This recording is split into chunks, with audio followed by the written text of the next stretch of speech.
Well, a long time coming, but it's a watershed day for the women's game. It's a watershed day for rugby league in general. It's a fantastic celebration of the sport. Well, it's recognition of we're kind of putting some wrongs right today. You know, there are women out there that have taken on huge barriers to go out and play rugby league in the distant past, that have never been recognised for what they did. But in the end, they are the reason we're in this room. They are the reason we're about to go out and watch Brazil and Canada and Papua New Guinea and England play rugby league, women's rugby league. And it's because of those kind of huge and difficult steps that were taken some decades ago. Well, societally they've changed, but nevertheless we can use sport to drive them even harder anyway. Certainly within the sport, I think it would be absolutely right that we acknowledge that some thoughts within the sport, you know, in the previous century were not as progressive as they should have been. We are gradually, well not even gradually at the moment, rapidly smashing barriers all over the place. This is another great example of it. We've just played the Physical Disability Rugby League World Cup as well. Again, more barriers being knocked down. We've got the Wheelchair Rugby League being played. This sport is really dynamic. It thinks really progressively nowadays, and the sport is so powerful at breaking down barriers, and the whole of the nation will benefit from this.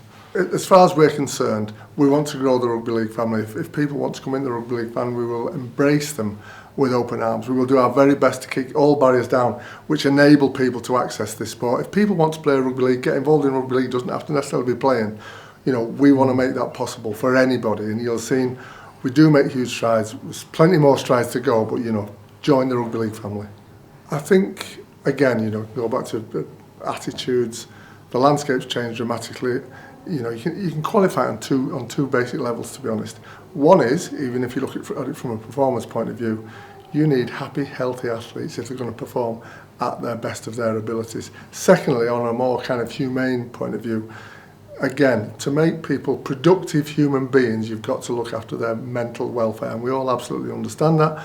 There's huge pressures on professional players and more elite talent as well, and we intend to do our very best to look after those, and we understand that curve will continue to move, and we're really happy to be on that curve and hopefully making environments better and better. Well, the World Cup is the culmination of a 5-year cycle in this instance.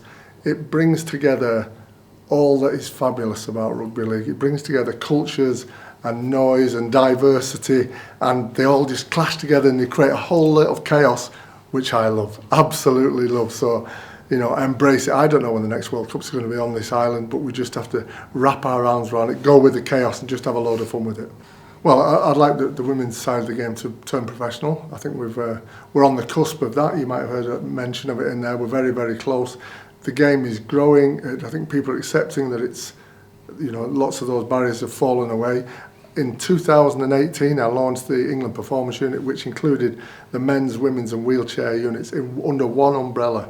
And that began to recognise, well, it continued the recognition of where that sport needs to be. So I think for the women's sport, turning professional is the next step, and we're very close to doing it.